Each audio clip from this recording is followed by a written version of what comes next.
everyone. This is Pearls of Wisdom with Nirmal, and I'm Avan the Blush. And it is certainly a cutthroat world when it comes to cab hailing.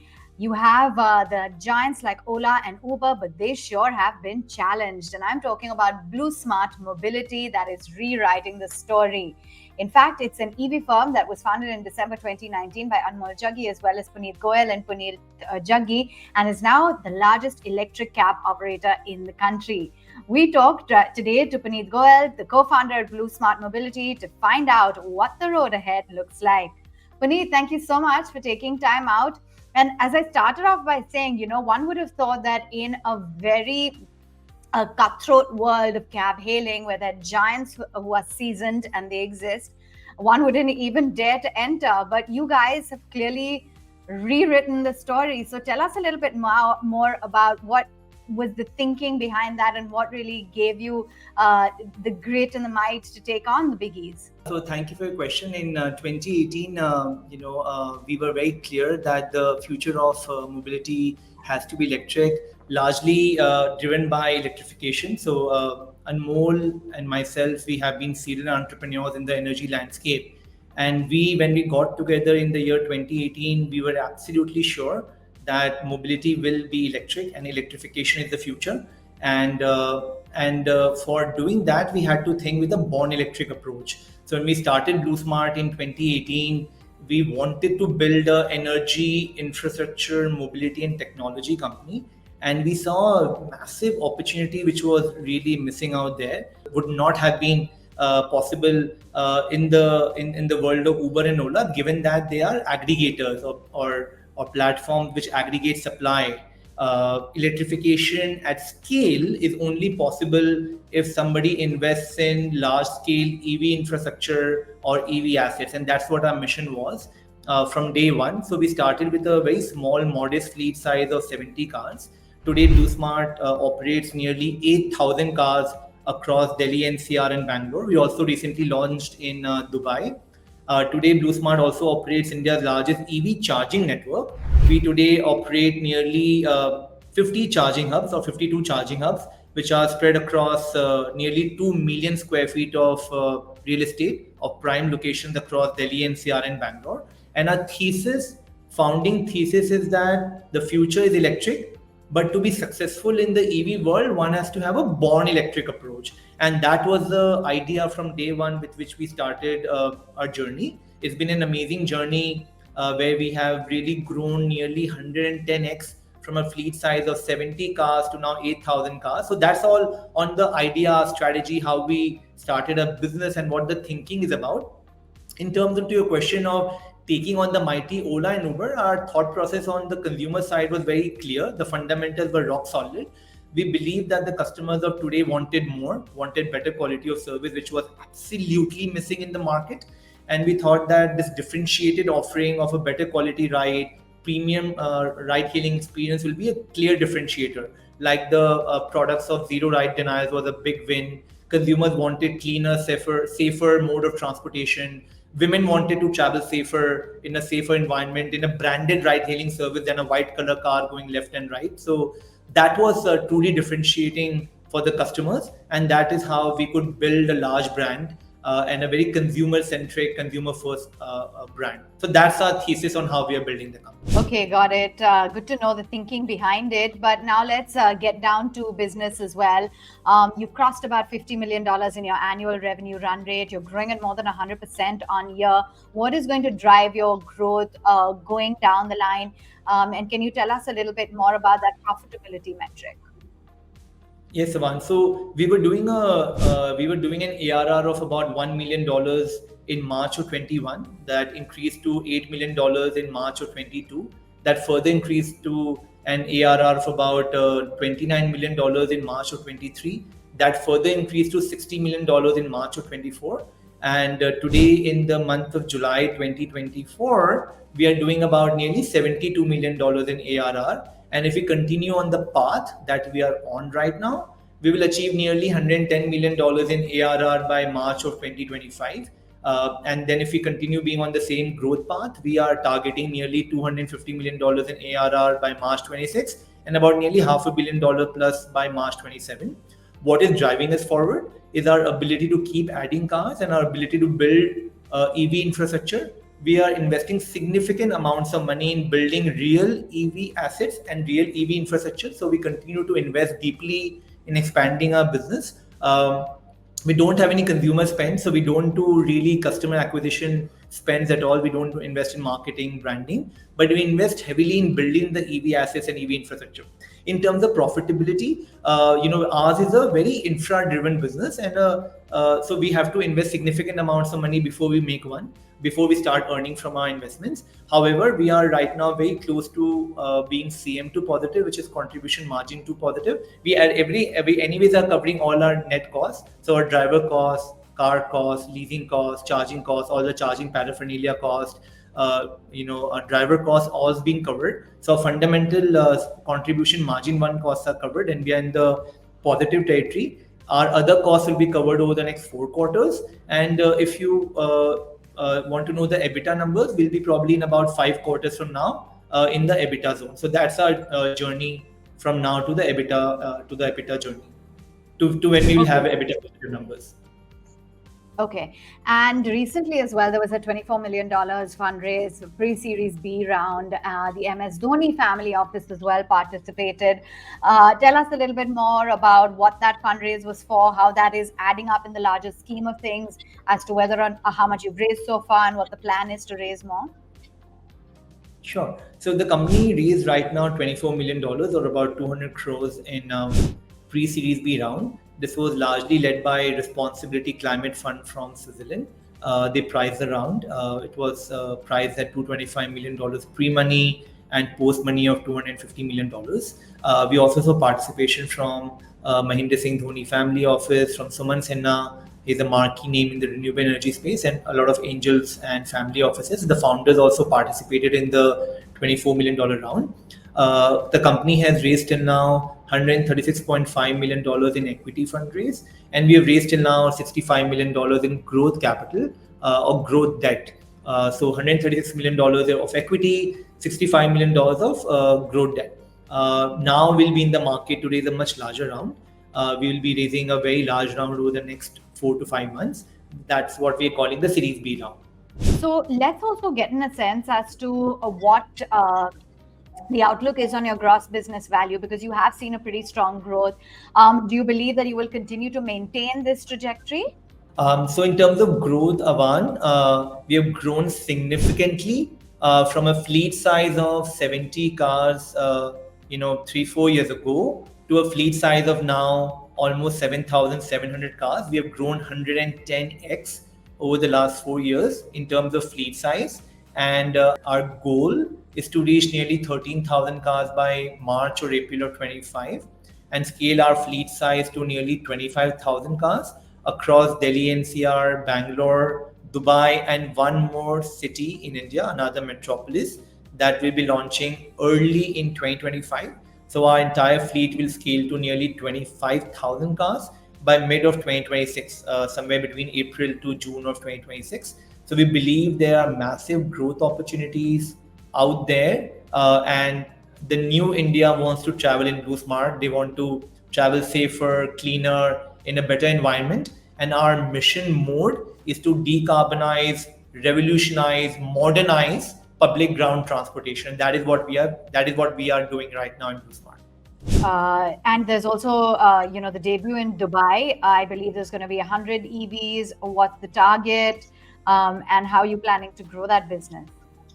Yeah, so Dubai market was a launch that we did, just like how we launched in a few pin codes of Gurgaon back in 2019. With a similar mindset, we have launched in Dubai now. We have a very small fleet in Dubai right now, which will become 100. Right now, we have 31 cars on road, and this number will go to up to 70 cars by October, and will go to about 100 cars by December of 2024. But these are ultra premium EVs. We have a fleet of Audi e-trons in Dubai, and we have taken this ultra premium route in Dubai. All our cars are ultra premium there, and we will stay low and focus on earning and becoming profitable in Dubai much earlier than in India, but with a very premiumized approach. But the fleet size will scale to nearly 500 odd premium cars by December of 25. Right. And, I know you spoke quite a bit about expansion, etc., but just give us a sense as to how many EV chargers you have spread across the country. How many charging super hubs do you currently have? What is the overall fleet size that you currently enjoy and how you're growing that? Yes, Aman. So BluSmart today operates India's largest EV charging infrastructure network. BluSmart operates and manages 5,000 fast and slow charging stations, which are spread across 52 EV charging hubs, BluSmart charging hubs, and super hubs across 2 million square feet of EV infrastructure that we have created. Each charging hub ranges between 40,000 square feet to nearly 70,000 square feet in size. The largest charging hub of BluSmart is spread across 160,000 square feet. That's the largest EV charging super hub at one single location, and that's the largest in India at a single location that can park and charge nearly 400 cars at one location. So that's the largest at one single location, and we have about 50 such super large EV charging hubs, some medium-sized super hubs, and small mini hubs. We continue to invest in large-scale EV infrastructure as we believe that that's the bedrock on which the ride-hailing business is scaling, and that's our core moat over our competition. Because at BluSmart we run our large electric fleet, we have our own charging network, and we have a consumer-facing ride-hailing app. These are not three different businesses, but this is all intertwined, connected in one single business, one entity, BluSmart. In terms of fleet size, we started off with 70 cars 4 years ago, across few pin codes in Gurgaon, and now we have scaled to nearly 8,000 cars across Delhi NCR, Bangalore, and Dubai. Largely, the presence is across Delhi NCR, where we have nearly 7,000 BluSmart EVs, and we have about 1,000 odd BluSmart EVs in Bangalore and about 31 BluSmart EVs in Dubai. Okay, there you have it, all the numbers up front. Given that I started off at the get-go about talking about how you're taking on the giants, but despite the fact that they have dominance, they do face quite a few challenges even when it comes to profitability, etc. I don't want to get into that, but I want to understand what the differentiating factor is. I think that you guys own or lease all of the fleet of cars in the charging station. Unlike the competitors, you employ drivers who are paid a combination of fixed and performance-based incentives. What's differentiating you all? If you could, allude to that. Yeah, so we have a number of differentiators, Avan, from the business model side, employment generation side, and on the consumer side. I'll break into three pieces. On the business model side, we are a full stack, vertically integrated EV ride-hailing service and EV charging network. We are India's only vertically integrated ride-hailing service and charging network. So we do two businesses. We are building an energy infrastructure, mobility, and technology company in alphabetical order, and we are, we are investing in real EV assets and investing in real EV infrastructure. Unlike the competition, which is a consumer or internet company, both the large incumbents are largely internet platforms where they do commission or brokerage work of connecting a customer with a driver, and once the transaction happens, they charge a brokerage for the transaction. We are a full stack platform. So that's a business model difference. On the employment generation side, BluSmart today employs and has created inclusive and equitable economic opportunities, employing nearly 10,000 driver partners, who drive today 8,000 BluSmart EVs. So we are creating massive job opportunities for driver partners and ensuring that they have a better quality life. The driver doesn't need to stress about asset ownership. The driver doesn't need to worry about the parking challenges, the charging challenges, the fuel costs, or the EMI challenges. No stress. We fundamentally also believe that the driver's core skill set is to drive. A driver is not a Macquarie or not a JP Morgan. The driver's core skill set is to drive and not be an asset manager or not be an asset owner. So that's truly differentiating on the driver or the employment generation side. On the consumer side, we wanted to build the Indigo of mobility. We wanted to revolutionize the mobility space. And while the incumbent platforms did pretty well by starting ride-hailing platforms in India, but ended up being aggregators And the challenge there was, as they were large aggregators of third-party cars, the consumer experience was kindly really saddled with low quality experience. To which we thought we can significantly elevate the ride hailing experience and make it world class by modernizing the public transport, new cars, electric cars, cleaner cars, very high quality service for customers. We also launched industry first features of zero ride denials and zero surge pricing, or fixed pricing, and fair pricing. That is also which was really appreciated, and our service is really top class. We have delivered nearly 17 million trips. We have covered about 550 million electric kilometers since launch, about half a billion electric kilometers. But all our app store ratings on iOS platform is about 4.9, 4.8 on Android. Customers love BluSmart like anything. We wanted to also build a safer ride hailing experience. So as a company policy, we don't do any ride denials from my side. And that was a go-to-market approach, that each ride that you book should be completed and should be honored by us. And given that we're a full-stack platform, we can actually deliver on this. So that was the two different on the consumer side.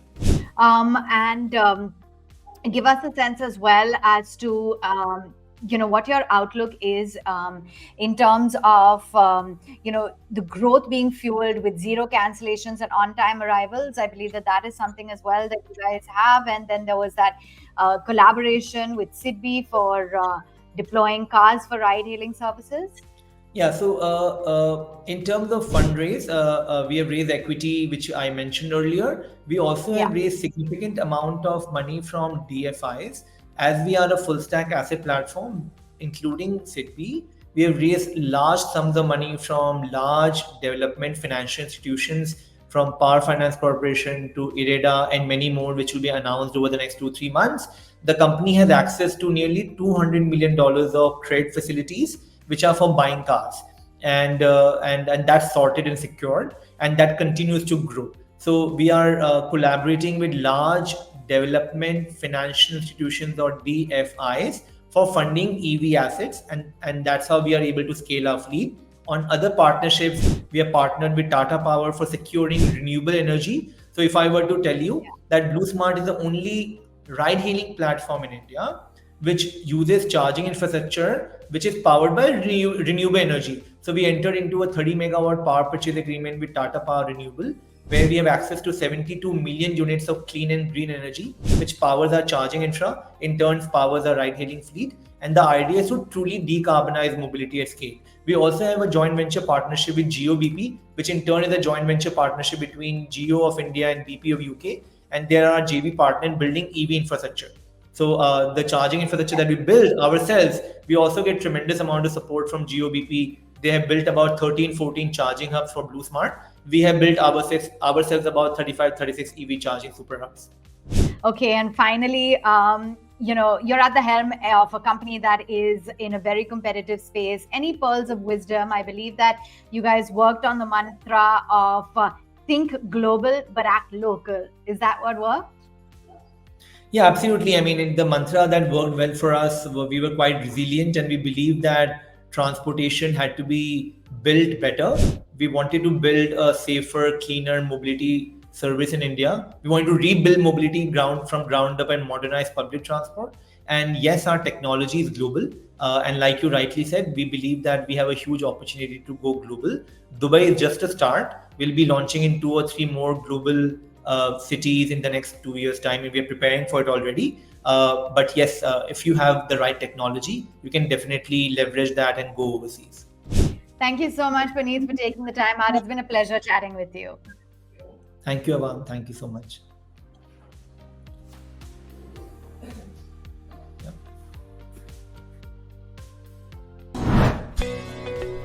Subscribe to our YouTube channel and click on the bell icon to never miss an update from Nirmal Bang.